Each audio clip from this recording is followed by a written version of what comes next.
1991 kwamen we elkaar weer tegen en we wisten gelijk wie we waren.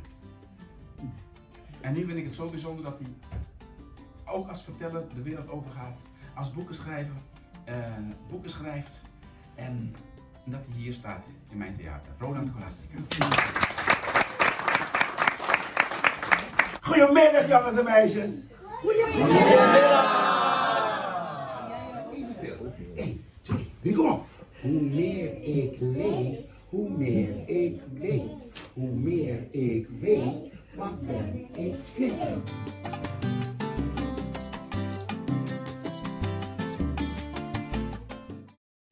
Broer Konijn heeft een heel mooi beroep.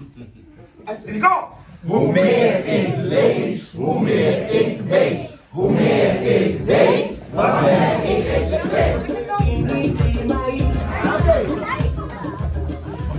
Dames en heren, geef jezelf een heel groot applaus.